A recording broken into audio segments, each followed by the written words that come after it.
ನಮಸ್ಕಾರ ಸ್ನೇಹಿತರೆ, ಅಮೋಘ ವರ್ಷ ಕೋಚಿಂಗ್ ಸೆಂಟರ್ ಯೂಟ್ಯೂಬ್ ಚಾನಲ್ಗೆ ನಿಮಗೆಲ್ಲ ಸ್ವಾಗತ. ಇವತ್ತಿನ ಪ್ರಮುಖವಾದಂತಹ ಕರೆಂಟ್ ಅಫೇರ್ಸ್ ಟಾಪಿಕ್ಸ್ಗಳನ್ನು ಡಿಸ್ಕಸ್ ಮಾಡೋಣ. ನೋಟ್ಸ್ಗಳನ್ನು ಡೈರೆಕ್ಟಾಗಿ ಅಮೋಘ ವರ್ಷ ಟೆಲಿಗ್ರಾಮ್ ಚಾನಲ್ ಮೂಲಕ ಡೌನ್ಲೋಡ್ ಮಾಡಿಕೊಂಡು ಫಾಸ್ಟಾಗಿ ಈ ಕರೆಂಟ್ ಅಫೇರ್ಸ್ ಟಾಪಿಕ್ಸ್ಗಳನ್ನು ಎಕ್ಸಾಮ್ಸ್ಗಳಿಗೆ ರಿವೈಸ್ ಮಾಡ್ಕೊಳ್ಳಿ ಅಂತ ಹೇಳ್ತಾ ಇವತ್ತಿನ ಡಿಸ್ಕಷನನ್ನು ಪ್ರಾರಂಭ ಮಾಡೋಣ. ಕಳೆದ ಸೆಷನ್ನಲ್ಲಿ ಒಂದು ಪ್ರಶ್ನೆಯನ್ನು ಕೇಳಿದ್ದೆ. ಇಂಡಿಯನ್ ಕಾನ್ಸ್ಟಿಟ್ಯೂಷನ್ಗೆ ಸಂಬಂಧಪಟ್ಟಂತೆ ಈ ಸಂಸತ್ತು ಅಥವಾ ನಮ್ಮ ವಿಧಾನಸಭೆಗಳಲ್ಲಿ ವಿಪ್ ಅನ್ನುವ ಈ ಒಂದು ವಿಷಯ ಸಾಕಷ್ಟು ಬಾರಿ ನ್ಯೂಸ್ನಲ್ಲಿ ಬರ್ತಾ ಇರುತ್ತೆ. ಈ ವಿಪ್ ಕುರಿತಾದಂತಹ ಈ ಕೆಳಗಿನ ಯಾವ ಹೇಳಿಕೆ ತಪ್ಪಾಗಿದೆ ಅಂತ ಗುರುತಿಸಬೇಕಾಗಿದೆ. ಆಪ್ಷನ್ಸ್ಗಳಲ್ಲಿ ಸರಿಯಾದ ಉತ್ತರ ಏನು ಅಂತಂದರೆ ಆಪ್ಷನ್ ನಂಬರ್ 2. ಈ ವಿಪ್ ಅಧಿಕಾರ ಏನಿದೆ ನಮ್ಮ ಸಂವಿಧಾನದಲ್ಲಿ ಉಲ್ಲೇಖಿಸಲಾಗಿದೆ ಇದನ್ನು ಅಂತ ಅನ್ನೋದು ತಪ್ಪಾದಂತಹ ಸ್ಟೇಟ್ಮೆಂಟ್ ಆಗುತ್ತೆ. ಅಂದರೆ ಈ ವಿಪ್ ಅಧಿಕಾರದ ಕುರಿತಾಗಿ ಯಾವುದೇ ರೀತಿಯಾಗಿ ಅಧಿಕೃತವಾಗಿ ನಮ್ಮ ಇಂಡಿಯನ್ ಕಾನ್ಸ್ಟಿಟ್ಯೂಷನ್ನಲ್ಲಿ ಆಗಿರ್ಬೋದು ಅಥವಾ ಗೆಜೆಟ್ನಲ್ಲಿ ಮೆನ್ಷನ್ ಮಾಡಲಾಗಿಲ್ಲ, ಉಲ್ಲೇಖ ಮಾಡಲಾಗಿಲ್ಲ ಅಂತ ನಾವಿಲ್ಲಿ ಅಂಡರ್ಸ್ಟ್ಯಾಂಡ್ ಮಾಡ್ಕೋಬೇಕಾಗುತ್ತೆ. So option number 2 is right answer. ನಮ್ಮ ಎಕ್ಸಾಮಿನೇಷನ್ ಪಾಯಿಂಟ್ ಆಫ್ ವ್ಯೂ ಈ ವಿಪ್ ಅಧಿಕಾರಕ್ಕೆ ಸಂಬಂಧಿಸಿದಂತೆ ಕೆಲವೊಂದಿಷ್ಟು ಬೇಸಿಕ್ ಅಂಶಗಳನ್ನು ಅಂಡರ್ಸ್ಟ್ಯಾಂಡ್ ಮಾಡ್ಕೊಳ್ಳೋದು ಸಾಕಷ್ಟು ಇಂಪಾರ್ಟೆಂಟ್ ಆಗುತ್ತೆ. ಈ ವಿಪ್ ಅಧಿಕಾರ ಅಂತಂದರೆ ಯಾವುದೇ ಒಂದು ರಾಜಕೀಯ ಪಕ್ಷ ತನ್ನ ಹಿತಾಸಕ್ತಿಗಾಗಿ ರಾಜಕೀಯ ಪಕ್ಷಗಳ ನಾಯಕರಿಂದ ಇತರ ಸದಸ್ಯರನ್ನು ಒಂದು ಶಿಸ್ತುಬದ್ಧವಾಗಿ ನೋಡಿಕೊಳ್ಳುವಂತೆ ಮತ್ತು ಆ ರಾಜಕೀಯ ಪಕ್ಷದ ಹಿತಾಸಕ್ತಿಗಳಿಗಾಗಿ ಬಾಧ್ಯವಾಗಿರುವಂತೆ ನೋಡಿಕೊಳ್ಳುವಂತಹ ಒಂದು ಆದೇಶ ಆಗಿದೆ ಅಂತ ನಾವಿಲ್ಲಿ ಅಂಡರ್ಸ್ಟ್ಯಾಂಡ್ ಮಾಡ್ಕೋಬೇಕಾಗುತ್ತೆ. ಬ್ರಿಟಿಷ್ ಆಳ್ವಿಕೆಯಿಂದ ಲೆಗಸಿಯಾಗಿ ಕಂಟಿನ್ಯೂ ಆಗ್ತಾ ಇರುವಂತಹ ಈ ವಿಪ್ ಅಧಿಕಾರ ಏನಿದೆ, ಯಾವುದೇ ಒಂದು ರಾಜಕೀಯ ಪಕ್ಷ ತನ್ನ ನಾಯಕರ ಮೂಲಕ ಇತರ ಸದಸ್ಯರಿಗೆ ಮತಗಳನ್ನು ಹಾಕುವುದಕ್ಕಾಗಿ ಹಾಜರಾಗಿರತಕ್ಕಂತಹ ಕೆಲವೊಂದಿಷ್ಟು ಬಾಧ್ಯತೆಗಳನ್ನು ಮತ್ತು ನಿರ್ದಿಷ್ಟ ರೀತಿಯಲ್ಲಿ ಮತ ಚಲಾಯಿಸುವಂತೆ ಆದೇಶವನ್ನು ನೀಡುವಂತಹ ಒಂದು ಲಿಖಿತ ಆದೇಶವಾಗಿದೆ ಅಂತ ನಾವು ಸಿಂಪಲ್ಲಾಗಿ ಈ ವಿಪ್ ಅಧಿಕಾರದ ಬಗ್ಗೆ ಅಂಡರ್ಸ್ಟ್ಯಾಂಡ್ ಮಾಡ್ಕೋಬೇಕಾಗುತ್ತೆ. ಎಲ್ಲ ಪಕ್ಷಗಳು ಕೂಡ ತಮ್ಮ ಸದಸ್ಯರಿಗೆ ಈ ರೀತಿಯಾದಂತಹ ವಿಪ್ಪನ್ನು ಜಾರಿ ಮಾಡಬಹುದಾದಂತಹ ಒಂದು ಸಂಪ್ರದಾಯವನ್ನು ನಮ್ಮ ಭಾರತದಲ್ಲಿ ನಡೆಸಿಕೊಂಡು ಬರಲಾಗ್ತಾ ಇದೆ. ಈ ಬ್ರಿಟಿಷ್ ಪಾರ್ಲಿಮೆಂಟ್ನಿಂದ ಅನುಸರಿಸಲಾಗ್ತಾ ಇದೆ ಅಂತ ನಾವಿಲ್ಲಿ ಅಂಡರ್ಸ್ಟ್ಯಾಂಡ್ ಮಾಡ್ಕೋಬೇಕು. ಈ ವಿಪ್ ಕಚೇರಿಯನ್ನು ಅಥವಾ ವಿಪ್ ಇನ್ಸ್ಟಿಟ್ಯೂಷನ್ ಏನಿದೆ ನಮ್ಮ ಭಾರತದ ಸಂವಿಧಾನದಲ್ಲಿ ಆಗಿರ್ಬೋದು ಅಥವಾ ಈ ಸದನಗಳಲ್ಲಿ ಮೆನ್ಷನ್ ಮಾಡಲಾದಂತಹ ನಿಯಮಗಳಲ್ಲಿ ಯಾವುದೇ ರೀತಿಯಾಗಿ ಉಲ್ಲೇಖಿಸಲಾಗಿಲ್ಲ ಅನ್ನೋದು ಸಾಕಷ್ಟು ಇಂಪಾರ್ಟೆಂಟ್ ಆದಂತಹ ಮಾಹಿತಿ ಆಗುತ್ತೆ. ಆದರೆ ಇದು ಒಂದು ಸಂಪ್ರದಾಯವಾಗಿ ಅಥವಾ ಒಂದು ಲೆಗಸಿಯಾಗಿ, ಒಂದು ಟ್ರೆಡಿಷನ್ ಆಗಿ ಈ ವಿಪ್ ಅಧಿಕಾರವನ್ನು ಆಯಾ ಪಕ್ಷಗಳಿಂದ ಮೇಂಟೈನ್ ಮಾಡಲಾಗುತ್ತೆ ಅಥವಾ ಆದೇಶಗಳನ್ನು ನೀಡಲಾಗುತ್ತೆ ಇತರ ಸದಸ್ಯರಿಗೆ ಅಂತ ಅಂಡರ್ಸ್ಟ್ಯಾಂಡ್ ಮಾಡ್ಕೋಬೇಕು.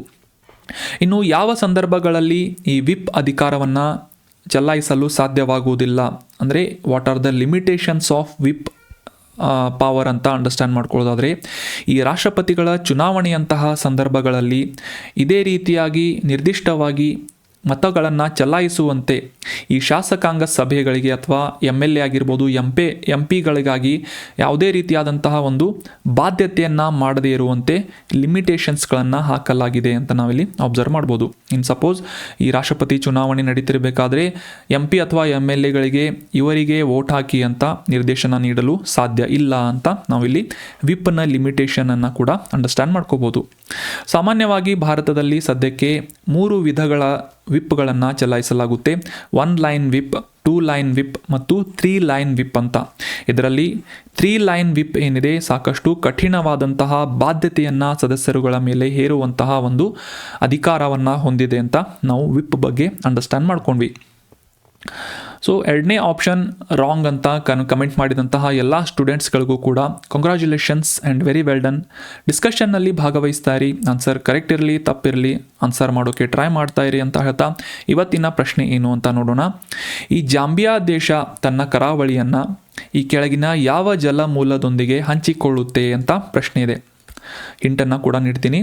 ಆಫ್ರಿಕಾ ಖಂಡದಲ್ಲಿರುವಂತಹ ಈ ಜಾಂಬಿಯಾ ದೇಶ ತನ್ನ ಕೋಸ್ಟಲ್ ಲೈನನ್ನು ಯಾವ ವಾಟರ್ ಬಾಡಿಯೊಂದಿಗೆ ಹಂಚಿಕೊಳ್ಳುತ್ತೆ ಅಂತ ಪ್ರಶ್ನೆ ಇದ್ದು, ಆಪ್ಷನ್ಸ್ಗಳಲ್ಲಿ ಅರೇಬಿಯನ್ ಸಮುದ್ರ, ಹಿಂದೂ ಮಹಾಸಾಗರ, ಅಟ್ಲಾಂಟಿಕ್ ಮಹಾಸಾಗರ ಅಥವಾ ಮೇಲಿನ ಯಾವುದೂ ಅಲ್ಲ ಅಂತ ನೀಡಲಾಗಿದೆ.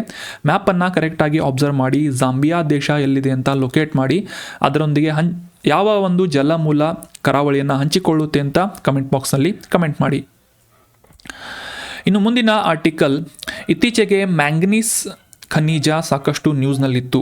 ಮುಖ್ಯವಾಗಿ ನ್ಯೂಸ್ನಲ್ಲಿ ಇದ್ದಂಥ ಕಾರಣ ಏನು ಅಂತ ತಿಳ್ಕೊಳ್ಳೋದಾದರೆ, ಈ ಗಂಗಾ ನದಿ ಬಯಲಿನಲ್ಲಿ ಅಂದರೆ ಮುಖ್ಯವಾಗಿ ಈ ಬಿಹಾರದ ಪ್ರದೇಶದಲ್ಲಿ ಮ್ಯಾಂಗನೀಸ್ ಮಾಲಿನ್ಯ ಸಾಕಷ್ಟು ಹೆಚ್ಚಿನ ಪ್ರಮಾಣದಲ್ಲಿ ಉಂಟಾಗ್ತಾ ಇದ್ದು, ಇದರಿಂದ ಆ ಒಂದು ಪ್ರದೇಶದಲ್ಲಿ ಕ್ಯಾನ್ಸರ್ ಕೇಸಸ್ಗಳು ಹೆಚ್ಚಾಗುವಂತಹ ಅಪಾಯ ಇದೆ ಅಂತ ಒಂದು ಅಧ್ಯಯನದ ಪ್ರಕಾರ ಹೈಲೈಟ್ ಮಾಡಲಾಗಿದೆ ಅಂತ ನ್ಯೂಸ್ನಲ್ಲಿ ಪಬ್ಲಿಷ್ ಆಗಿತ್ತು. ಸೊ ಈ ಮ್ಯಾಂಗನೀಸ್ ಬಗ್ಗೆ ಕೆಲವೊಂದಿಷ್ಟು ಬೇಸಿಕ್ ಅಂಶಗಳನ್ನು, ಅದರಲ್ಲೂ ಕೂಡ ಸೈನ್ಸ್ ಆ್ಯಂಡ್ ಟೆಕ್ನಾಲಜಿಗೆ ಸಂಬಂಧಪಟ್ಟಂತೆ ಈ ಮ್ಯಾಂಗನೀಸ್ ಖನಿಜದ ಬಗ್ಗೆ ಅಂಡರ್ಸ್ಟ್ಯಾಂಡ್ ಮಾಡ್ಕೊಳ್ಳೋದು ಇಂಪಾರ್ಟೆಂಟ್ ಆಗುತ್ತೆ. ಭೂಮಿಯ ಮೇಲೆ 5ನೇ ಅತಿ ಹೆಚ್ಚು ಹೇರಳ ರಿಸರ್ವ್ಗಳನ್ನು ಹೊಂದಿರುವಂತಹ, ನಿಕ್ಷೇಪಗಳನ್ನು ಹೊಂದಿರುವಂತಹ ಖನಿಜ ಯಾವುದು ಅಂತಂದರೆ, ಲೋಹ ಯಾವುದು ಅಂತಂದರೆ ಮ್ಯಾಂಗನೀಸ್ ಅಂತ ನಾವಿಲ್ಲಿ ಅಂಡರ್ಸ್ಟ್ಯಾಂಡ್ ಮಾಡ್ಕೋಬಹುದು. ಸಿಂಬಾಲ್ ಆಗಿ MN ಅಂತ ಇದನ್ನು ಸೈನ್ಸ್ನಲ್ಲಿ ನಾವೆಲ್ಲ ಓದ್ತೇವೆ, ಮ್ಯಾಂಗನೀಸ್ ಲೋಹ ಅಂತ. ನೈಸರ್ಗಿಕವಾಗಿ ಈ ನೀರು, ಮಣ್ಣು, ಬಂಡೆಗಳಲ್ಲಿ ಕಂಡುಬರುವಂತಹ ಈ ಮ್ಯಾಂಗನೀಸನ್ನು ಮುಖ್ಯವಾಗಿ ಆಕ್ಸೈಡ್ಗಳ ರೂಪದಲ್ಲಿ, ಕಾರ್ಬೋನೇಟ್ಸ್ಗಳ ರೂಪದಲ್ಲಿ ಅಥವಾ ಸಿಲಿಕೇಟ್ಗಳ ವಿವಿಧ ರೂಪಗಳಲ್ಲಿ ಅಸ್ತಿತ್ವದಲ್ಲಿರುವುದನ್ನು ನಾವು ಈ ನಿಸರ್ಗದಲ್ಲಿ ಅಬ್ಸರ್ವ್ ಮಾಡ್ಬೋದು.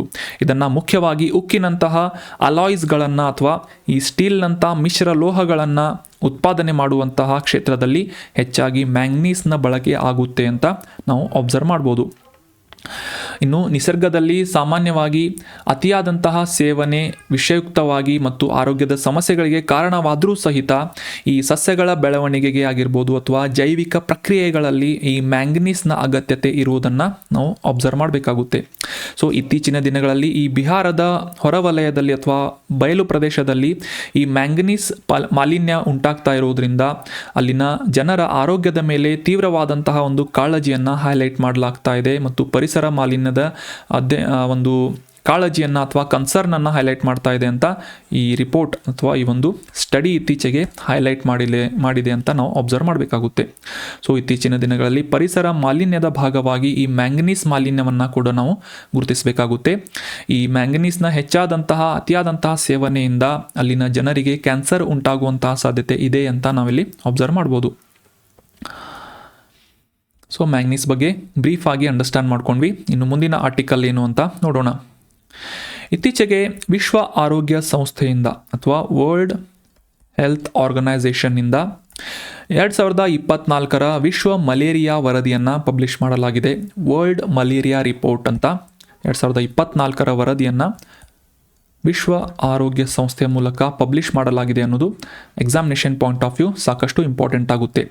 ಇನ್ನು ಈ ಕಳೆದ ವರ್ಷದ ಮಾಹಿತಿಯನ್ನು ಅಂಡರ್ಸ್ಟ್ಯಾಂಡ್ ಮಾಡ್ಕೊಳ್ಳೋದಾದರೆ 2017ನೇ ಇಸವಿಗೆ ಕಂಪೇರ್ ಮಾಡಿದರೆ 6.4 ಮಿಲಿಯನ್ನಷ್ಟು ಕಾಲರಾ ಅಥವಾ ಮಲೇರಿಯಾ ರೋಗವನ್ನು ಹೊಂದಿದ್ದಂತಹ ಭಾರತದಲ್ಲಿ 2023 ವರ್ಷದಲ್ಲಿ ಕೇವಲ 2 ದಶಲಕ್ಷ ಅಥವಾ 20 ಲಕ್ಷ ಮಲೇರಿಯಾ ಕೇಸಸ್ಗಳನ್ನು ರೆಕಾರ್ಡ್ ಮಾಡಲಾಗಿದೆ ಅಂತ.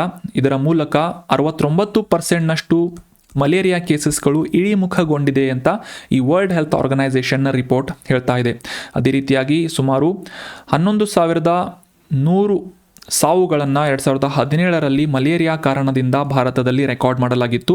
ಅದರ ಸಂಖ್ಯೆ ಕೂಡ ಸಾಕಷ್ಟು ಕುಂಠಿತವಾಗಿದ್ದು 3,500ರಷ್ಟು ಸಾವುಗಳನ್ನು ಮಲೇರಿಯಾದ ಕಾರಣಕ್ಕಾಗಿ ರೆಕಾರ್ಡ್ ಮಾಡಲಾಗಿದೆ ಕಳೆದ ವರ್ಷ ಅಂತ ಈ ಒಂದು ರಿಪೋರ್ಟ್ನಲ್ಲಿ ಹೈಲೈಟ್ ಮಾಡಲಾಗಿದೆ. ಇದರಿಂದ 68% ಮಲೇರಿಯಾದಿಂದ ಉಂಟಾಗ್ತಾ ಇದ್ದಂತಹ ಸಾವುಗಳ ಪ್ರಮಾಣದಲ್ಲಿ ಕುಂಠಿತವಾಗಿದೆ ಅಂತ ನಾವು ಒಂದು ಪಾಸಿಟಿವ್ ಆದಂತಹ ನ್ಯೂಸನ್ನು ಅಂಡರ್ಸ್ಟ್ಯಾಂಡ್ ಮಾಡ್ಕೋಬೋದು ಮಲೇರಿಯಾ ರಿಪೋರ್ಟ್ನಿಂದ. ಸೊ ಇಂಪಾರ್ಟೆಂಟ್ ಆಗಿ ವರ್ಲ್ಡ್ ಹೆಲ್ತ್ ಆರ್ಗನೈಸೇಷನ್ನಿಂದ ಈ ರಿಪೋರ್ಟನ್ನು ಪಬ್ಲಿಷ್ ಮಾಡಲಾಗುತ್ತೆ ಅಂತ ನಾವು ಅಬ್ಸರ್ವ್ ಮಾಡ್ಬೋದು. ಈ ರೀತಿಯಾದಂತಹ ಒಂದು ಇಳಿಮುಖ ಕಂಡಿರುವಂತಹ ಒಂದು ಪ್ರಮಾಣ ಅಥವಾ ಈ ಒಂದು ರಿಪೋರ್ಟ್ನ ಮೂಲಕ ಈ ಹೈ ಬರ್ಡನ್ ಹೈ ಇಂಪ್ಯಾಕ್ಟ್ ಅನ್ನುವ ಕ್ಯಾಟಗರಿಯಿಂದ ಭಾರತವನ್ನು ಎಕ್ಸ್ಕ್ಲೂಡ್ ಮಾಡಲಾಗಿದೆ, ಹೊರತೆಗೆಯಲಾಗಿದೆ ಅಂತ ನಾವಿಲ್ಲಿ ಅಬ್ಸರ್ವ್ ಮಾಡ್ಬೋದು. ಅಂದರೆ ಈ ಮಲೇರಿಯಾವನ್ನು ನಿಯಂತ್ರಣ ಮಾಡುವಂತಹ ನಿಟ್ಟಿನಲ್ಲಿ ಸರ್ಕಾರದಿಂದ ಕೈಗೊಂಡಂತಹ ಸಾಕಷ್ಟು ಕ್ರಮಗಳಿಂದ ಮತ್ತು ಈ NGOಗಳಾಗಿರ್ಬೋದು ಅಥವಾ ಜನರ ಒಂದು ಕಾಂಟ್ರಿಬ್ಯೂಷನ್ನಿಂದ ಈ ಮಲೇರಿಯಾದ ರಿಪೋರ್ಟ್ಸ್ಗಳು ಅಥವಾ ಮಲೇರಿಯಾದ ಕೇಸಸ್ಗಳು ಸಾಕಷ್ಟು ಇಳಿಮುಖವನ್ನು ಕಂಡಿವೆ ಅಂತ ನಾವು ಅಬ್ಸರ್ವ್ ಮಾಡ್ಬೋದು. ಇದರ ಮೂಲಕ ಈ ವರ್ಲ್ಡ್ ಹೆಲ್ತ್ ಆರ್ಗನೈಸೇಷನ್ನಿಂದ ಹೈ ಬರ್ಡನ್ ಹೈ ಇಂಪ್ಯಾಕ್ಟ್ ಅನ್ನುವ ಕ್ಯಾಟಗರಿಯಿಂದ ಭಾರತವನ್ನು ತೆಗೆದು ಹೊರಗೆ ಇಡಲಾಗಿದೆ ಅಂತ ನಾವು ಅಂಡರ್ಸ್ಟ್ಯಾಂಡ್ ಮಾಡ್ಕೋಬಹುದು. ಆದರೂ ಕೂಡ 2023ರಲ್ಲಿ ಈ ವರ್ಲ್ಡ್ ಹೆಲ್ತ್ ಆರ್ಗನೈಸೇಷನ್ನ ರಿಪೋರ್ಟ್ನ ಪ್ರಕಾರ ಆಗ್ನೇಯ ಏಷ್ಯಾ ಪ್ರದೇಶಗಳಿಗೆ ಸಂಬಂಧಪಟ್ಟಂತೆ ಅದರಲ್ಲಿ ಇರುವಂತಹ ಸುಮಾರು 150ರಷ್ಟು ಪ್ರಕರಣಗಳು ಮಲೇರಿಯಾದ ಪ್ರಕರಣಗಳು ಭಾರತದಲ್ಲಿ ಕಂಡು ಬಂದಿವೆ ಅನ್ನೋದು ಕೂಡ ಕಳವಳಕಾರಿಯಾದಂತಹ ವಿಷಯ ಅಂತ ನಾವಿಲ್ಲಿ ಅಬ್ಸರ್ವ್ ಮಾಡ್ಬೋದು. ಇದರ ಅರ್ಥ ಏನು ಅಂತಂದರೆ, ನಾವು ಈ ಮಲೇರಿಯಾವನ್ನು ಕಂಟ್ರೋಲ್ ಮಾಡುವುದಕ್ಕೆ ಇನ್ನೂ ಹೆಚ್ಚಿನ ಮಟ್ಟದಲ್ಲಿ ಪ್ರಯತ್ನ ಮಾಡುವಂತಹ ಅವಶ್ಯಕತೆ ಇದೆ ಅಂತ ನಾವು ಅಬ್ಸರ್ವ್ ಮಾಡ್ಬೋದು. ಇನ್ನು ಜಾಗತಿಕವಾಗಿ 2023ರಲ್ಲಿ ಸುಮಾರು 263 ದಶಲಕ್ಷದಷ್ಟು ಮಲೇರಿಯಾ ಕೇಸಸ್ಗಳನ್ನು ರೆಕಾರ್ಡ್ ಮಾಡಲಾಗಿದ್ದು, ಅವುಗಳಲ್ಲಿ ವರ್ಷಕ್ಕೆ ಅಂದರೆ ಕಳೆದ ವರ್ಷ ಸುಮಾರು 5,97,000 ಜನರು ಮಲೇರಿಯಾದಿಂದಾಗಿ ಸಾವನ್ನು ಅಪ್ಪಿದ್ದಾರೆ ಅಂತ ನಾವು ಇಂಪಾರ್ಟೆಂಟ್ ಆಗಿ ಗಮನಿಸಬೇಕಾದಂಥ ವಿಷಯ ಆಗುತ್ತೆ. ಸೊ ಈ ಕೇಸಸ್ಗಳಲ್ಲಿ 94% ಕೇಸಸ್ಗಳೇನಿವೆ ಇವು ಮುಖ್ಯವಾಗಿ ಆಫ್ರಿಕಾ ಖಂಡದಲ್ಲಿ ರೆಕಾರ್ಡ್ ಆಗಿವೆ ಮತ್ತು ಅದರಲ್ಲಿ ಈ ಸಾವುಗಳಲ್ಲಿ 95%ನಷ್ಟು ಜನ ಏನಿದ್ದಾರೆ ಆಫ್ರಿಕಾದಲ್ಲಿ ವಾಸಿ ಆಗಿದ್ರು ಅಂತ ಅವರ ಒಂದು ಸಾವೇನಿದೆ ಮಲೇರಿಯಾದಿಂದ ಉಂಟಾಗಿದೆ ಅಂತ ಅಬ್ಸರ್ವ್ ಮಾಡ್ಬೋದು. ಅದೇ ರೀತಿಯಾಗಿ ಈ ಆಫ್ರಿಕಾ ಖಂಡ ಏನಿದೆ 5 ವರ್ಷಕ್ಕಿಂತ ಕಡಿಮೆ ವಯಸ್ಸಿನ ಮಕ್ಕಳ ಅಸ್ತಿತ್ವಕ್ಕಾಗಿ ಸಾಕಷ್ಟು ಅಪಾಯಕಾರಿಯಾದಂತಹ ಒಂದು ಪರಿಸ್ಥಿತಿಯನ್ನು ಒದಗಿಸುತ್ತದೆ ಅಂತ ಈ ರಿಪೋರ್ಟ್ನಲ್ಲಿ ಹೈಲೈಟ್ ಮಾಡಲಾಗಿದೆ. ಸೊ ಮುಖ್ಯವಾಗಿ ಈ ಆಫ್ರಿಕಾ ಖಂಡದಲ್ಲಿ ಇರುವಂತಹ ದೇಶಗಳು ಮಲೇರಿಯಾವನ್ನು ನಿಯಂತ್ರಣ ಮಾಡುವಂತಹ ನಿಟ್ಟಿನಲ್ಲಿ ಸಾಕಷ್ಟು ದೊಡ್ಡ ಪ್ರಮಾಣದಲ್ಲಿ ಪ್ರಯತ್ನ ಮಾಡುವಂತಹ ಅವಶ್ಯಕತೆ ಇದೆ ಅಂತ ನಾವು ಅಬ್ಸರ್ವ್ ಮಾಡ್ಬೋದು. ಆದರೆ ಕಳೆದ 10 ವರ್ಷಗಳಲ್ಲಿ ಕಂಪೇರ್ ಮಾಡಿದರೆ ಭಾರತದಲ್ಲಿ ಮಲೇರಿಯಾದ ಕೇಸಸ್ಗಳು ಸಾಕಷ್ಟು ಇಳಿಮುಖಗೊಂಡಿದ್ರೂ ಸಹ ಆಗ್ನೇಯ ಏಷ್ಯಾದ ಪ್ರಮುಖ ರಾಷ್ಟ್ರಗಳಿಗೆ ಕಂಪೇರ್ ಮಾಡಿದರೆ ಈ ಒಂದು ಪ್ರಮಾಣ ಏನಿದೆ ಅಥವಾ ಕೇಸಸ್ಗಳೇನಿವೆ ಸಾಕಷ್ಟು ಹೆಚ್ಚಾಗಿವೆ ಅಥವಾ 50% ಆಫ್ ಕೇಸಸ್ ಏನಿವೆ ಭಾರತದಲ್ಲಿ ರೆಕಾರ್ಡ್ ಆಗಿವೆ ಅಂತ ನಾವು ಅಬ್ಸರ್ವ್ ಮಾಡ್ಬೋದು as compare to south eastern Asia. So ವಿಶ್ವ ಮಲೇರಿಯಾ ವರದಿ ವರ್ಲ್ಡ್ ಹೆಲ್ತ್ ಆರ್ಗನೈಸೇಷನಿಂದ ಪಬ್ಲಿಷ್ ಮಾಡಲಾಗಿದೆ ಅಂತ ನಾವು ಅಬ್ಸರ್ವ್ ಮಾಡಬೇಕು. ಅದೇ ರೀತಿಯಾಗಿ ಈ KS ಮೇನ್ಸ್ಗೆ ಸಂಬಂಧಪಟ್ಟಂತೆ ಕೂಡ ಈ ರಿಪೋರ್ಟ್ ಏನಾಗುತ್ತೆ ಸಾಕಷ್ಟು ಇಂಪಾರ್ಟೆಂಟ್ ಆಗುತ್ತೆ. ಪಬ್ಲಿಕ್ ಹೆಲ್ತ್ ಸೆಕ್ಟರ್ಗೆ ಸಂಬಂಧಪಟ್ಟಂತೆ ಈ ವಿಷಯ ನೋಟ್ ಮಾಡಿ ಇಟ್ಕೊಳ್ಳಿ. ಇನ್ನು ಮುಂದಿನ ಆರ್ಟಿಕಲ್ ಎನ್ವೈರ್ಮೆಂಟ್ ರಿಲೇಟ್ ಆದಂತಹ ಒಂದು ಇಂಪಾರ್ಟೆಂಟ್ ಆರ್ಟಿಕಲ್ ಆಗಿದ್ದು, ಅರುಣಾಚಲ್ ಪ್ರದೇಶದ ಈ ಪೂರ್ವ ಸಿಯಾಂಗ್ ಜಿಲ್ಲೆಯಲ್ಲಿರುವಂತಹ ಡಿ ಎರಿಂಗ್ ವೈಲ್ಡ್ ಲೈಫ್ ಸ್ಯಾಂಕ್ಚುರಿಯಲ್ಲಿ ಘೇಂಡಾಮೃಗಗಳನ್ನು ಮರುಪರಿಚಯ ಮಾಡುವಂತಹ ಒಂದು ನಿಟ್ಟಿನಲ್ಲಿ ಪ್ರಯತ್ನಗಳನ್ನು ನಡೆಸಲಾಗ್ತಾ ಇದೆ ಮತ್ತು ಚರ್ಚೆಗಳನ್ನು ನಡೆಸುವಂತಹ ಸಭೆಗಳನ್ನು ಏರ್ಪಡಿಸಲಾಗಿದೆ ಅಂತ ನ್ಯೂಸ್ನಲ್ಲಿ ಪಬ್ಲಿಷ್ ಆಗಿತ್ತು. ಅಂದರೆ ಅರುಣಾಚಲ್ ಪ್ರದೇಶದಲ್ಲಿರುವಂತಹ D Ering memorial wild life ಸ್ಯಾಂಕ್ಚುರಿಯಲ್ಲಿ ಘೇಂಡಾಮೃಗಗಳನ್ನು ರೈನೋಸರ್ಸ್ಗಳನ್ನು ರೀಇಂಟ್ರೊಡ್ಯೂಸ್ ಮಾಡುವಂತಹ ನಿಟ್ಟಿನಲ್ಲಿ ಪ್ರಯತ್ನಗಳು ನಡೀತಾ ಇವೆ ಅಂತ ನಾವು ನ್ಯೂಸನ್ನು ಅಂಡರ್ಸ್ಟ್ಯಾಂಡ್ ಮಾಡ್ಕೋಬೋದು. ಸೊ ಈ ಮ್ಯಾಚ್ ದ ಫಾಲೋವಿಂಗ್ಗಳಲ್ಲಿ ಎನ್ವೈರ್ಮೆಂಟ್ ರಿಲೇಟ್ ಆಗಿ ಆಯಾ ರಾಜ್ಯಗಳನ್ನು ಮತ್ತು ಅಲ್ಲಿ ಇರುವಂತಹ ನ್ಯೂಸ್ನಲ್ಲಿ ಇರುವಂತಹ ಕೆಲವೊಂದಿಷ್ಟು important wild life sanctuary, national ಪಾರ್ಕ್ಸ್ಗಳು ಅಥವಾ ಬಯೋಸ್ಫಿಯರ್ ರಿಸರ್ವ್ಸ್ಗಳು ಇವುಗಳ ಬಗ್ಗೆ ನಾವೆಲ್ಲ ಅವೇರ್ ಆಗಿರೋದು ಇಂಪಾರ್ಟೆಂಟ್ ಆಗುತ್ತೆ, ಯಾಕಂದರೆ ಪ್ರಶ್ನೆಗಳು ಬರ್ತಾ ಇರುತ್ತೆ. ಸೊ ಈಗ ರೀಸೆಂಟಾಗಿ ನ್ಯೂಸ್ನಲ್ಲಿದ್ದಂತಹ D Ering memorial wild life sanctuary ಬಗ್ಗೆ ಕೆಲವೊಂದಿಷ್ಟು ಅಂಶಗಳನ್ನು, ಇಂಪಾರ್ಟೆಂಟ್ ವೈಶಿಷ್ಟ್ಯತೆಗಳನ್ನು ಅಂಡರ್ಸ್ಟ್ಯಾಂಡ್ ಮಾಡ್ಕೊಳ್ಳೋದಕ್ಕೆ ಟ್ರೈ ಮಾಡೋಣ. ಮೊದಲಿಗೆ ಈ ಡಿ ಎರಿಂಗ್ ಯಾರು ಅಂತ ಅಂಡರ್ಸ್ಟ್ಯಾಂಡ್ ಮಾಡ್ಕೊಳ್ಳೋದಾದರೆ, ಅರುಣಾಚಲ್ ಪ್ರದೇಶದಲ್ಲಿನ ಒಬ್ಬ ಜನಪ್ರಿಯ ರಾಜಕೀಯ ನಾಯಕರಾಗಿ ಡಿ ಎರಿಂಗ್ ಅವರನ್ನು ಗುರುತಿಸಲಾಗುತ್ತೆ. ಈ ಪಂಚಾಯತ್ ರಾಜ್ ವ್ಯವಸ್ಥೆಯನ್ನು ಸಂಸ್ಥಾಪಿಸಲು ಅಥವಾ ಸ್ಥಾಪನೆ ಮಾಡುವಂತಹ ನಿಟ್ಟಿನಲ್ಲಿ ಪ್ರಮುಖ ಕಾಂಟ್ರಿಬ್ಯೂಷನನ್ನು ಡಿ ಎರಿಂಗ್ ಅವರು ನೀಡಿದ್ದಾರೆ ಅಂತ ನಾವಿಲ್ಲಿ ಗಮನಿಸಬೇಕಾಗುತ್ತೆ. ಸೊ ಇವರ ಕಾಂಟ್ರಿಬ್ಯೂಷನನ್ನು ಹೈಲೈಟ್ ಮಾಡುವಂತಹ ಮತ್ತು ಅವರ ಸ್ಮರಣಾರ್ಥವಾಗಿ 1986ನೇ ಇಸವಿಯಲ್ಲಿ ಈ ವೈಲ್ಡ್ ಲೈಫ್ ಸ್ಯಾಂಕ್ಚುರಿಗೆ ಮರುನಾಮಕರಣ ಮಾಡಿ D Ering memorial wild life sanctuary ಅಂತ ಹೆಸರನ್ನು ರೀನೇಮ್ ಮಾಡಲಾಗುತ್ತೆ. ಆದರೆ ಇದನ್ನು ಸ್ಥಾಪನೆ ಮಾಡಿದಂತಹ ವರ್ಷ ಯಾವುದು ಅಂತಂದರೆ 1976ನೇ ಇಸವಿಯಲ್ಲಿ ಡಿ ಎರಿಂಗ್ ವನ್ಯಜೀವಿ ಅಭಯಾರಣ್ಯವನ್ನು ಸ್ಥಾಪನೆ ಮಾಡಲಾಗುತ್ತೆ. ಇದು ಎಲ್ಲಿದೆ ಅಂತಂದರೆ ಅರುಣಾಚಲ್ ಪ್ರದೇಶದಲ್ಲಿ ಇದೆ ಅಂತ ಇಂಪಾರ್ಟೆಂಟ್ ಆಗಿ ನಾವು ನೋಟ್ ಮಾಡಿ ಇಟ್ಕೋಬೇಕು. ಸೊ ಇತ್ತೀಚೆಗೆ ಘೇಂಡಾಮೃಗಗಳನ್ನು ಮರುಪರಿಚಯ ಮಾಡಲು ಪ್ರಯತ್ನ ನಡೆಸ್ತಾ ಇರುವಂತಹ ವೈಲ್ಡ್ ಲೈಫ್ ಸ್ಯಾಂಕ್ಚುರಿ ಯಾವುದು ಅಂತಂದರೆ ಅರುಣಾಚಲ್ ಪ್ರದೇಶದಲ್ಲಿರುವಂತಹ D Ering memorial wild life sanctuary ಅಂತ ನೆನ್ಪಿಟ್ಕೊಳ್ಳಿ. ಸಾಕಷ್ಟು ವೈವಿಧ್ಯಮಯವಾದಂತಹ ಸಸ್ಯ ಸಂಕುಲವನ್ನು ಹೊಂದಿರುವಂತಹ, ಮುಖ್ಯವಾಗಿ ಉಷ್ಣವಲಯದ ಹವಾಮಾನ, ಶ್ರೀಮಂತ ಸಸ್ಯ ಮತ್ತು ವೈವಿಧ್ಯಮಯ ಪ್ರಾಣಿಗಳಿಗೆ ಹೆಸರುವಾಸಿಯಾಗಿರುವಂತಹ ಒಂದು ವೈಲ್ಡ್ ಲೈಫ್ ಸ್ಯಾಂಕ್ಚುರಿ ಅರುಣಾಚಲ್ ಪ್ರದೇಶದ D Ering memorial wild life sanctuary ಅಂತ ನಾವು ಅಂಡರ್ಸ್ಟ್ಯಾಂಡ್ ಮಾಡ್ಕೋಬೇಕು. ಇನ್ನು ಇದರ ಮೂಲಕ ಸಿಯಾಂಗ್ ನದಿ ಹರಿಯುವುದರಿಂದ ಸಾಕಷ್ಟು ವೈವಿಧ್ಯಮಯವಾದಂತಹ ಪ್ರಾಣಿ ಸಂಕುಲವನ್ನು ಕೂಡ ನಾವಿಲ್ಲಿ ಅಬ್ಸರ್ವ್ ಮಾಡ್ಬೋದು. ಫಾರ್ ಎಕ್ಸಾಂಪಲ್ ಹಾಗ್ ಜಿಂಕೆ ಆಗಿರ್ಬೋದು, ಹುಲಿಗಳು, ಆನೆಗಳು, ಮತ್ತು ಅಳಿವಿನಂಚಿನಲ್ಲಿರುವಂತಹ ಬಿಳಿ ರೆಕ್ಕೆಯ ಮರದ ಬಾತುಕೋಳಿಗಳು, ಬೆಂಗಾಲ್ ಫ್ಲೋರಿಕನ್ಸ್ಗಳು, ಈ ರೀತಿಯಾಗಿ ಸುಮಾರು 150ಕ್ಕೂ ಹೆಚ್ಚು ಪಕ್ಷಿ ಪ್ರಭೇದಗಳು ಇವೆ ಅಂತ ನಾವಿಲ್ಲಿ ಅಬ್ಸರ್ವ್ ಮಾಡ್ಬೋದು. D Ering memorial wild life ಸ್ಯಾಂಕ್ಚುರಿಗೆ ಸಾಕಷ್ಟು ಪಕ್ಷಿ ವೀಕ್ಷಣಾ ಪ್ರಿಯರು ಕೂಡ ಭೇಟಿ ನೀಡ್ತಾ ಇರ್ತಾರೆ. ಸಾಕಷ್ಟು ಪಕ್ಷಿ ವೀಕ್ಷಣೆಗಾಗಿ ಈ ಬರ್ಡ್ ವಾಚ್ ಟವರ್ಸ್ಗಳನ್ನು ಕೂಡ ಇಲ್ಲಿ ನಿರ್ಮಾಣ ಮಾಡಲಾಗಿರುತ್ತೆ ಅಂತ ನಾವು ಅಂಡರ್ಸ್ಟ್ಯಾಂಡ್ ಮಾಡ್ಕೋಬೋದು. ಪಕ್ಷಿಗಳ ವೀಕ್ಷಣೆಯನ್ನು ಮಾಡಲಾಗುತ್ತೆ.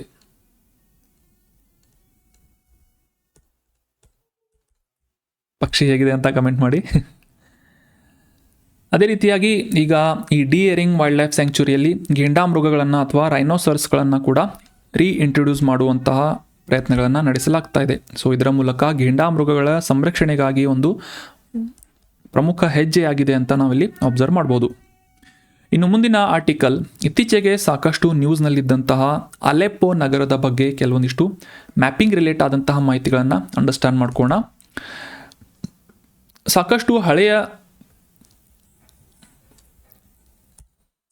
ಕಾಲದಿಂದಲೂ ಕೂಡ, ಅತ್ಯಂತ ಹಳೆಯ ಕಾಲದಿಂದಲೂ ಕೂಡ ನಿರಂತರವಾಗಿ ಜನವಸತಿಯನ್ನು ಹೊಂದಿದ್ದಂತಹ ನಗರಗಳಲ್ಲಿ ಸಿರಿಯಾದಲ್ಲಿರುವಂತಹ ಅಲೆಪ್ಪೋ ನಗರ ಕೂಡ ಒಂದಾಗಿ ಗುರುತಿಸಿಕೊಳ್ಳುತ್ತೆ. ಈ ಡಮಾಸ್ಕಸ್ ಆದ ನಂತರ ಎರಡನೇ ಅತಿ ದೊಡ್ಡ ನಗರವಾಗಿ, ಸಿರಿಯಾದ ಎರಡನೇ ದೊಡ್ಡ ನಗರವಾಗಿ ಅಲೆಪ್ಪೋ ನಗರವನ್ನು ನಾವು ಅಬ್ಸರ್ವ್ ಮಾಡ್ಬೋದು. ಪ್ರಾಚೀನ ಕಾಲದಲ್ಲಿ ಅಂದರೆ ಈ ಮಧ್ಯಕಾಲೀನ ಯುಗದಲ್ಲಿ ಹೆಚ್ಚಾಗಿ ಶ್ರೀಮಂತ ಇತಿಹಾಸವನ್ನು ಹೊಂದಿರುವಂತಹ ಅಲೆಪ್ಪೋ ನಗರದಲ್ಲಿ ಈ ಹಿಟೈಟ್ಸ್ಗಳು, ಅಸಿರಿಯಾದವರು, ಅರಬ್ಬರು, ಆಟೋಮನ್ನವರು ಸಾಕಷ್ಟು ಆಡಳಿತವನ್ನು ಮಾಡಿದ್ದಾರೆ ಅಂತ ನಾವು ಅಬ್ಸರ್ವ್ ಮಾಡ್ಬೋದು. ಸೊ ವೈವಿಧ್ಯಮಯವಾದಂತಹ ನಾಗರಿಕತೆಗಳಿಗೆ ಸಾಕ್ಷ್ಯ ಆಗಿರುವಂತಹ ಒಂದು ನಗರವಾಗಿ ಅಲೆಪ್ಪೋ ನಗರವನ್ನು ನಾವು ಗುರುತಿಸ್ಬೋದು. ಇದು ಎಲ್ಲಿದೆ ಅಂತಂದರೆ ಸಿರಿಯಾದ ಉತ್ತರ ಭಾಗದಲ್ಲಿದೆ ಅನ್ನೋದು ಎಕ್ಸಾಮಿನೇಷನ್ ಪಾಯಿಂಟ್ ಆಫ್ ವ್ಯೂ ಸಾಕಷ್ಟು ಇಂಪಾರ್ಟೆಂಟ್ ಆಗುತ್ತೆ. ಪ್ರಾಚೀನ ಕಾಲದಿಂದಲೂ ಕೂಡ ವ್ಯಾಪಾರ ಕೇಂದ್ರವಾಗಿದ್ದು ಈ ಸಿರಿಯನ್ ಅಂತರ್ಯುದ್ಧದಿಂದಾಗಿ ಸಾಕಷ್ಟು ಅಭಿವೃದ್ಧಿಯನ್ನು ಕಾಣ್ತಾ ಇಲ್ಲ ಅಂತ ನಾವು ಅಬ್ಸರ್ವ್ ಮಾಡಬೇಕಾಗುತ್ತೆ. ಇಲ್ಲಿನ ಬಂಡಾಯಕೋರರು ಅಥವಾ ಒಂದು ಇನ್ಸರ್ಜೆನ್ಸಿ ಪಾರ್ಟಿಗಳಿಂದಾಗಿ ಈ ಅಲೆಪ್ಪೋ ನಗರ ಸಾಕಷ್ಟು ಕುಖ್ಯಾತಿಯನ್ನು ಪಡೆದಿದೆ ಅಂತ ನಾವು ಅಬ್ಸರ್ವ್ ಮಾಡ್ಬೋದು. ಸೊ ಈ ಒಂದು ಅಂತರ್ಯುದ್ಧವನ್ನು ಕಂಟ್ರೋಲ್ ಮಾಡುವಂತಹ ನಿಟ್ಟಿನಲ್ಲಿ ಸಾಕಷ್ಟು ಪ್ರಯತ್ನಿಸಿದಂತಹ ಸರ್ಕಾರ 2016ರಿಂದ ಈ ಒಂದು ಪ್ರದೇಶದಲ್ಲಿ ಆಡಳಿತವನ್ನು ನಡೆಸ್ತಾ ಇತ್ತು. ಆದರೆ ಇತ್ತೀಚೆಗೆ ಆ ಸರ್ಕಾರದ ವಿರುದ್ಧ ಕೆಲಸ ಮಾಡ್ತಾ ಇರುವಂತಹ ಬಂಡಾಯಕೋರರು ಆ ಅಲೆಪ್ಪೋ ನಗರವನ್ನು ಸಂಪೂರ್ಣವಾಗಿ ತಮ್ಮ ವಶದಲ್ಲಿ ಪಡೆದುಕೊಂಡಿದ್ದಾರೆ ಅಂತ ನ್ಯೂಸ್ನಲ್ಲಿ ಪಬ್ಲಿಷ್ ಆಗಿತ್ತು. In that context we have discussed about Aleppo city which is situated in Syria. ಮ್ಯಾಪನ್ನು ಅಬ್ಸರ್ವ್ ಮಾಡೋದಾದರೆ ಸಿರಿಯಾದ ಬಗ್ಗೆ ಮ್ಯಾಪ್ನಲ್ಲಿ ಅಬ್ಸರ್ವ್ ಮಾಡ್ಬೋದು. ಉತ್ತರದಲ್ಲಿ ಅಂದರೆ ಇದು ಮುಖ್ಯವಾಗಿ ಏಷ್ಯಾದ ಪಶ್ಚಿಮ ಭಾಗದಲ್ಲಿರುವಂತಹ ಒಂದು ಪ್ರಮುಖ ದೇಶ ಸಿರಿಯಾ. ಇದರ ರಾಜಧಾನಿ ಡಮಾಸ್ಕಸ್ ಅಂತ. ಇದರ ಉತ್ತರ ಭಾಗದಲ್ಲಿ ತುರ್ಕಿ, ಪೂರ್ವದಲ್ಲಿ ಇರಾಕ್, ದಕ್ಷಿಣದಲ್ಲಿ ಜೋರ್ಡಾನ್ ಮತ್ತು ನೈಋತ್ಯದಲ್ಲಿ ಇಸ್ರೇಲ್, ಲೆಬನಾನ್ನೊಂದಿಗೆ ಈ ಸಿರಿಯಾ ದೇಶ ಏನಿದೆ ಗಡಿಗಳನ್ನು ಹಂಚಿಕೊಳ್ಳುತ್ತೆ. At the same time Mediterranean ಸಮುದ್ರದೊಂದಿಗೆ ಕರಾವಳಿಯನ್ನು ಹಂಚಿಕೊಳ್ಳುವಂತಹ ಒಂದು ಪ್ರಮುಖ ದೇಶವಾಗಿ ಸಿರಿಯಾವನ್ನು ನಾವು ಅಬ್ಸರ್ವ್ ಮಾಡ್ಬೋದು. ಇದರ ರಾಜಧಾನಿ ದಮಾಸ್ಕಸ್. ಅದೇ ರೀತಿಯಾಗಿ ನ್ಯೂಸ್ನಲ್ಲಿದ್ದಂತಹ ಅಲೆಪ್ಪೋ ನಗರ ಏನಿದೆ ಇದು ಸಿರಿಯಾ ದೇಶದ ಎರಡನೇ ಅತಿ ದೊಡ್ಡ ನಗರ ಅಂತ ನಾವು ಅಂಡರ್ಸ್ಟ್ಯಾಂಡ್ ಮಾಡ್ಕೋಬೇಕು. ಇನ್ನು ಮುಂದಿನ ಆರ್ಟಿಕಲ್ ಸೆಕ್ಯುರಿಟಿಗೆ ಸಂಬಂಧಪಟ್ಟಂತಹ ಆರ್ಟಿಕಲ್ ಆಗಿದ್ದು, ಭಾರತದಲ್ಲಿ ಮೊದಲ ಬಾರಿಗೆ ಸ್ಪೇಸ್ ಎಕ್ಸಸೈಸನ್ನು ಕಂಡಕ್ಟ್ ಮಾಡಲಾಗ್ತಾ ಇದೆ.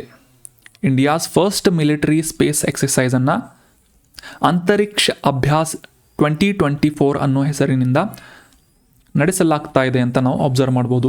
ನಾವೆಲ್ಲ ರೆಗ್ಯುಲರ್ ಆಗಿ ಮಿಲಿಟರಿ ಎಕ್ಸಸೈಸ್ಗಳು ಅಥವಾ ಈ ವಾಯುಪಡೆಗಳಿಂದ ನಡೆಸಲಾಗುವಂತಹ ನೌಕಾಪಡೆಗಳಿಂದ ನಡೆಸಲಾಗುವಂತಹ ಎಕ್ಸಸೈಸಸ್ಗಳ ಬಗ್ಗೆ ಅವೇರ್ ಆಗಿರ್ತೇವೆ. ಆದರೆ ಇದೇ ಮೊದಲನೇ ಬಾರಿಗೆ ಬಾಹ್ಯಾಕಾಶದಲ್ಲೂ ಕೂಡ ನಮ್ಮ ಭಾರತದ ಈ ಬಾಹ್ಯಾಕಾಶ ಗಡಿಯನ್ನು ಕಾಪಾಡಿಕೊಳ್ಳುವಂತಹ ನಿಟ್ಟಿನಲ್ಲಿ ಈ ಡಿಫೆನ್ಸ್ ಎಕ್ಸಸೈಸನ್ನು ಕಂಡಕ್ಟ್ ಮಾಡಲಾಗ್ತಾ ಇದೆ. ಇದೇ ಮೊದಲ ಬಾರಿಗೆ ಅಂತರಿಕ್ಷ ಅಭ್ಯಾಸ್ 2024 ಅಂತ ನಾವು ಅಂಡರ್ಸ್ಟ್ಯಾಂಡ್ ಮಾಡ್ಕೋಬೇಕು. ಇನ್ನು ಇದನ್ನು ಈ ಒಂದು ಮಿಲಿಟರಿ ಎಕ್ಸಸೈಸನ್ನು ಕಂಡಕ್ಟ್ ಮಾಡ್ತಾ ಇರುವಂತಹ ಆಯೋಜನೆ ಮಾಡ್ತಾ ಇರುವಂತಹ ಸಂಸ್ಥೆ ಯಾವುದು ಅಂತಂದರೆ ಡಿಫೆನ್ಸ್ ಸ್ಪೇಸ್ ಏಜೆನ್ಸಿ ಅಂತ ಇಂಪಾರ್ಟೆಂಟ್ ಆಗಿ ನೋಟ್ ಮಾಡಿಟ್ಕೊಳ್ಳಿ. ರಕ್ಷಣಾ ಬಾಹ್ಯಾಕಾಶ ಸಂಸ್ಥೆಯ ಮೂಲಕ ಇದೇ ಮೊದಲನೇ ಬಾರಿಗೆ ಅಂತರಿಕ್ಷ ಅಭ್ಯಾಸ್ ಅನ್ನುವ ಸ್ಪೇಸ್ ಎಕ್ಸಸೈಸ್ ಬಾಹ್ಯಾಕಾಶ ಮಿಲಿಟರಿ ವ್ಯಾಯಾಮವನ್ನು ಕಂಡಕ್ಟ್ ಮಾಡಲಾಗ್ತಾ ಇದೆ ಅನ್ನೋದು ಇಂಪಾರ್ಟೆಂಟ್ ಆದಂತಹ ಮಾಹಿತಿ ಆಗುತ್ತೆ. So that was all about today's articles friends. ಈಗ ಡಿಸ್ಕಸ್ ಮಾಡಲಾದಂತಹ ಆರ್ಟಿಕಲ್ಸ್ಗಳಿಗೆ ರೆಲೆವೆಂಟ್ ಆಗುವಂತಹ examination point of view important ಆಗುವಂತಹ ಪ್ರಶ್ನೆಗಳನ್ನು ರಿವೈಸ್ ಮಾಡ್ಕೋಣ. Revision time. ಮೊದಲನೇ ರಿವಿಷನ್ ಪ್ರಶ್ನೆ ಏನು ಅಂತಂದರೆ, ಈ ಮ್ಯಾಂಗನೀಸ್ ಲೋಹದ ಅಗತ್ಯತೆಗಳ ಬಗ್ಗೆ, ಅಂದರೆ ಜೈವಿಕ ಕ್ರಿಯೆಗಳಲ್ಲಿ ಮ್ಯಾಂಗನೀಸ್ನ ಅಗತ್ಯತೆ ಏನು ಅಂತ ಪ್ರಶ್ನೆ ಇದ್ದು, ಆಪ್ಷನ್ಸ್ಗಳಲ್ಲಿ ರಕ್ತದಲ್ಲಿ ಆಮ್ಲಜನಕದ ಸಾಗಾಣಿಕೆ, ಸಸ್ಯಗಳ ಬೆಳವಣಿಗೆಗೆ, ಸಸ್ಯಗಳಲ್ಲಿ ದ್ಯುತಿ ಸಂಶ್ಲೇಷಣೆಗೆ, ಫೋಟೋಸಿಂಥೆಸಿಸ್ ಅಂತ ಕರಿತೇವೆ, ರಕ್ತ ಹೆಪ್ಪುಗಟ್ಟುವಿಕೆಗೆ ಅಂತ ಇದೆ. ಸೊ ಸರಿಯಾದ ಉತ್ತರ ಆಪ್ಷನ್ ನಂಬರ್ ಬಿ. ಸಸ್ಯಗಳ ಬೆಳವಣಿಗೆಗೆ ನೈಟ್ರೇಟ್ನ ಸಮೀಕರಣವನ್ನು ಮಾಡುವಂತಹ ನಿಟ್ಟಿನಲ್ಲಿ ಈ ಮ್ಯಾಂಗನೀಸ್ ಲೋಹ ಅಗತ್ಯ ಇದೆ, ಮಣ್ಣಿನಲ್ಲಿ ಮ್ಯಾಂಗನೀಸ್ನ ಅಗತ್ಯತೆ ಇದೆ ಅಂತ ನಾವು ಅಬ್ಸರ್ವ್ ಮಾಡಬೇಕು. Option B is right answer. ಇತ್ತೀಚೆಗೆ ಈ ಬಿಹಾರದಲ್ಲಿ ಹರಿಯುವಂತಹ ಗಂಗಾ ನದಿ ಬಯಲು ಪ್ರದೇಶದಲ್ಲಿ ಮ್ಯಾಂಗನೀಸ್ ಮಾಲಿನ್ಯ ಉಂಟಾಗಿದ್ದ ಕಾರಣಕ್ಕಾಗಿ ಕ್ಯಾನ್ಸರ್ನ ಅಪಾಯ ಹೆಚ್ಚಾಗಿದೆ ಅಂತ ಇತ್ತೀಚಿನ ಒಂದು ಅಧ್ಯಯನದ ಮೂಲಕ ತಿಳಿದು ಬಂದಿದೆ. ಸೊ ಹೀಗಾಗಿ ಮ್ಯಾಂಗನೀಸ್ ಬಗ್ಗೆ ಕೆಲವೊಂದಿಷ್ಟು ಬೇಸಿಕ್ ಅಂಶಗಳನ್ನು ನಾವು ಅಂಡರ್ಸ್ಟ್ಯಾಂಡ್ ಮಾಡ್ಕೊಂಡ್ವಿ. ಭೂಮಿಯ ಮೇಲೆ 5ನೇ ಅತಿ ಹೆಚ್ಚು ಹೇರಳವಾಗಿ ದೊರೆಯುವಂತಹ ಲೋಹವಾಗಿ ಮ್ಯಾಂಗನೀಸನ್ನು ನಾವು ಗುರುತಿಸ್ತೇವೆ. ಸಾಮಾನ್ಯವಾಗಿ ಆಕ್ಸೈಡ್ಗಳು, ಕಾರ್ಬೋನೇಟ್ಗಳು, ಸಿಲಿಕೇಟ್ಗಳ ರೂಪದಲ್ಲಿ ಮ್ಯಾಂಗನೀಸನ್ನು ನಾವು ಅಬ್ಸರ್ವ್ ಮಾಡ್ಬೋದು. MN ಅಂತ ನಾವು ಸಿಂಬಲನ್ನು ಕೂಡ ಅಂಡರ್ಸ್ಟ್ಯಾಂಡ್ ಮಾಡ್ಕೋಬೋದು. ಅದೇ ರೀತಿಯಾಗಿ ಈ ಸಸ್ಯಗಳ ಬೆಳವಣಿಗೆಗೆ ಕೂಡ ಸಾಕಷ್ಟು ಪ್ರಮುಖ ಪಾತ್ರವನ್ನು ಮ್ಯಾಂಗನೀಸ್ ವಹಿಸುತ್ತದೆ ಅಂತ ನಾವು ಅಂಡರ್ಸ್ಟ್ಯಾಂಡ್ ಮಾಡ್ಕೋಬೋದು. ಆದರೆ ಅದರ ಒಂದು ಪ್ರಮಾಣ ಹೆಚ್ಚಾದಂತಹ ಸಂದರ್ಭದಲ್ಲಿ ಇನ್ ಕೇಸ್ ಮಾನವರು ಹೆಚ್ಚಾಗಿ ಈ ಮ್ಯಾಂಗನೀಸ್ನ ಸೇವನೆ ಮಾಡಿದಂತಹ ಸಂದರ್ಭದಲ್ಲಿ ಸಾಕಷ್ಟು ಆರೋಗ್ಯದ ಅಪಾಯಗಳು ಉಂಟಾಗುವಂತಹ, ಅದರಲ್ಲೂ ಕೂಡ ಕ್ಯಾನ್ಸರ್ನ ಅಪಾಯಗಳು ಹೆಚ್ಚಾಗುವಂತಹ ಸಾಧ್ಯತೆ ಇದೆ ಅಂತ ಒಂದು ಸ್ಟಡಿ ಇತ್ತೀಚೆಗೆ ಪಬ್ಲಿಷ್ ಆಗಿತ್ತು. So in that context we have discussed about manganese. ಮುಂದಿನ ರಿವಿಷನ್ ಪ್ರಶ್ನೆ, ಈ ಕೆಳಗಿನ ಯಾವ ಸಂಸ್ಥೆಯ ಮೂಲಕ ವಿಶ್ವ ಮಲೇರಿಯಾ ವರದಿಯನ್ನು ಪ್ರಕಟಿಸಲಾಗುತ್ತದೆ ಅಂತ ಪ್ರಶ್ನೆ ಇದೆ. ವರ್ಲ್ಡ್ ಮಲೇರಿಯಾ ರಿಪೋರ್ಟನ್ನು ಪಬ್ಲಿಷ್ ಮಾಡುವಂತಹ ಸಂಸ್ಥೆಯ ಹೆಸರನ್ನು ಗುರುತಿಸಬೇಕು. Option A is right answer. ವಿಶ್ವ ಆರೋಗ್ಯ ಸಂಸ್ಥೆಯ ಮೂಲಕ, ವರ್ಲ್ಡ್ ಹೆಲ್ತ್ ಆರ್ಗನೈಸೇಷನ್ನ ಮೂಲಕ ವಿಶ್ವ ಮಲೇರಿಯಾ ವರದಿಯನ್ನು ಪಬ್ಲಿಷ್ ಮಾಡಲಾಗುತ್ತೆ ಅನ್ನೋದು ಸರಿಯಾದಂಥ ಆನ್ಸರ್ ಆಗುತ್ತೆ. 2024ರ ವಿಶ್ವ ಮಲೇರಿಯಾ ವರದಿಯನ್ನು ಇತ್ತೀಚೆಗೆ ವರ್ಲ್ಡ್ ಹೆಲ್ತ್ ಆರ್ಗನೈಸೇಷನ್ನಿಂದ ಪಬ್ಲಿಷ್ ಮಾಡಲಾಗಿದ್ದು, ಕಳೆದ 10 ವರ್ಷಗಳಿಂದ ಕಂಪೇರ್ ಮಾಡಿದರೆ ಭಾರತದಲ್ಲಿ ಈ ಮಲೇರಿಯಾ ರೋಗಕ್ಕೆ ಈಡಾಗುವವರ ಕೇಸಸ್ಗಳೇನಿವೆ ಸಾಕಷ್ಟು ಇಳಿಮುಖವನ್ನು ಕಂಡಿವೆ. ಸುಮಾರು 69% ಪ್ರಮಾಣ ಕಡಿಮೆಯಾಗಿದೆ ಅಂತ ಗುರುತಿಸಲಾಗಿದೆ. ಅದೇ ರೀತಿಯಾಗಿ ಸಾವುಗಳಲ್ಲೂ ಕೂಡ 68% ಇಳಿಮುಖವನ್ನು ಅಬ್ಸರ್ವ್ ಮಾಡಲಾಗಿದೆ ಅಂತ ವರ್ಲ್ಡ್ ಹೆಲ್ತ್ ಆರ್ಗನೈಸೇಷನ್ನಿಂದ ಈ ವರ್ಲ್ಡ್ ಮಲೇರಿಯಾ ರಿಪೋರ್ಟ್ನಲ್ಲಿ ಪಬ್ಲಿಷ್ ಮಾಡಲಾಗಿದೆ. ಸೊ ಇದರ ಮೂಲಕ ಹೈ ಬರ್ಡನ್, ಹೈ ಇಂಪ್ಯಾಕ್ಟ್ ಅನ್ನುವ ಕ್ಯಾಟಗರಿಯಿಂದ ಭಾರತವನ್ನು ಹೊರ ತೆಗೆಯಲಾಗಿದೆ ಅಂತ ನಾವು ಅಂಡರ್ಸ್ಟ್ಯಾಂಡ್ ಮಾಡ್ಕೋಬೇಕು. ಅತಿ ಹೆಚ್ಚಿನ ಪ್ರಕರಣಗಳನ್ನು ಆಫ್ರಿಕಾ ಖಂಡದಲ್ಲಿನ ರಾಷ್ಟ್ರಗಳಲ್ಲಿ ಅಬ್ಸರ್ವ್ ಮಾಡಲಾಗ್ತಾ ಇದ್ದು, ಈ ಆಗ್ನೇಯ ಏಷ್ಯಾ ರಾಷ್ಟ್ರಗಳಿಗೆ ಕಂಪೇರ್ ಮಾಡಿದರೆ ಅದರಲ್ಲಿ ಸುಮಾರು 100ಕ್ಕೆ 50ರಷ್ಟು ಪ್ರಕರಣಗಳು, ಮಲೇರಿಯಾದ ಪ್ರಕರಣಗಳು ಭಾರತದಲ್ಲಿ ದಾಖಲಾಗಿವೆ. ಇನ್ನೂ ಹೆಚ್ಚಿನ ಮಟ್ಟದಲ್ಲಿ ಮಲೇರಿಯಾವನ್ನು ಕಂಟ್ರೋಲ್ ಮಾಡುವಂತಹ ನಿಟ್ಟಿನಲ್ಲಿ ಭಾರತ ಪ್ರಯತ್ನ ಮಾಡುವಂತಹ ಅವಶ್ಯಕತೆ ಇದೆ ಅಂತ ಈ ರಿಪೋರ್ಟ್ನಲ್ಲಿ ಹೈಲೈಟ್ ಮಾಡಲಾಗಿದೆ. ಮುಂದಿನ ರಿವಿಷನ್ ಪ್ರಶ್ನೆ, D Ering wild life sanctuary ಎಲ್ಲಿದೆ ಅಂತ ಪ್ರಶ್ನೆ ಇದ್ದು, ಆಪ್ಷನ್ಸ್ಗಳಲ್ಲಿ ಸರಿಯಾದ ಉತ್ತರ option B, Arunachal Pradesh is right answer. Arunachal ಪ್ರದೇಶದಲ್ಲಿ ಈ D Ering memorial wild life ಸ್ಯಾಂಕ್ಚುರಿಯಲ್ಲಿ ಈ ಗೆಂಡಾಮೃಗಗಳನ್ನು ಮರುಪರಿಚಯ ಮಾಡುವಂತಹ ನಿಟ್ಟಿನಲ್ಲಿ ಪ್ರಯತ್ನಗಳು ನಡೀತಾ ಇವೆ. ಸೊ ಹೀಗಾಗಿ ಈ ಡಿ ಎರಿಂಗ್ ಸ್ಮಾರಕ ವನ್ಯಜೀವಿ ಅಭಯಾರಣ್ಯದ ಬಗ್ಗೆ ನಾವು ಸಾಕಷ್ಟು ಮಾಹಿತಿಗಳನ್ನು ಅಂಡರ್ಸ್ಟ್ಯಾಂಡ್ ಮಾಡ್ಕೊಂಡ್ವಿ. ಡಿ ಎರಿಂಗ್ ಅಂತಂದರೆ ಇವರು ಅರುಣಾಚಲ್ ಪ್ರದೇಶದ ಒಬ್ಬ ಜನಪ್ರಿಯ ನಾಯಕರಾಗಿದ್ದರು ಅಥವಾ ರಾಜಕೀಯ ನಾಯಕರಾಗಿದ್ದರು. ಸೊ ಅವರ ಸ್ಮರಣಾರ್ಥವಾಗಿ ಈ D Ering memorial wild life ಸ್ಯಾಂಕ್ಚುರಿಯ ಹೆಸರನ್ನು ಇಡಲಾಗಿದೆ ಅಂತ ನಾವು ಇಲ್ಲಿ ಅಂಡರ್ಸ್ಟ್ಯಾಂಡ್ ಮಾಡ್ಕೋಬೇಕು. ಮುಂದಿನ ರಿವಿಷನ್ ಪ್ರಶ್ನೆ, ಇತ್ತೀಚೆಗೆ ಸಾಕಷ್ಟು ನ್ಯೂಸ್ನಲ್ಲಿದ್ದಂತಹ ಈ ಅಲೆಪ್ಪೋ ನಗರ ಎಲ್ಲಿದೆ, ಯಾವ ದೇಶದಲ್ಲಿದೆ ಅಂತ ಪ್ರಶ್ನೆ ಇದೆ. ಆಪ್ಷನ್ಸ್ಗಳಲ್ಲಿ ಸರಿಯಾದ ಉತ್ತರ ಆಪ್ಷನ್ ಬಿ, ಸಿರಿಯಾ ದೇಶದ 2ನೇ ಅತಿ ದೊಡ್ಡ ನಗರವಾಗಿ ಅಲೆಪ್ಪೋ ನಗರವನ್ನು ನಾವು ಗುರುತಿಸ್ತೇವೆ. Option B is right answer. Syria ದೇಶದ ರಾಜಧಾನಿಯ ನಂತರ 2ನೇ ಅತಿ ದೊಡ್ಡ ನಗರವಾಗಿ ಸಿರಿಯಾದ ಉತ್ತರ ಭಾಗದಲ್ಲಿರುವಂತಹ ಅಲೆಪ್ಪೋ ನಗರದ ಆಡಳಿತವನ್ನು ಇತ್ತೀಚೆಗೆ ಸಿರಿಯಾ ದೇಶದ ಸರ್ಕಾರದ ವಿರೋಧಿ ಬಂಡುಕೋರರಿಂದ ಅಥವಾ ಬಂಡಾಯಕಾರರಿಂದ ವಶಪಡಿಸಿಕೊಳ್ಳಲಾಗಿದೆ ಅಂತ ಅಲೆಪ್ಪೋ ನಗರದ ಬಗ್ಗೆ ನ್ಯೂಸನ್ನು ನಾವು ಅಂಡರ್ಸ್ಟ್ಯಾಂಡ್ ಮಾಡ್ಕೊಂಡ್ವಿ.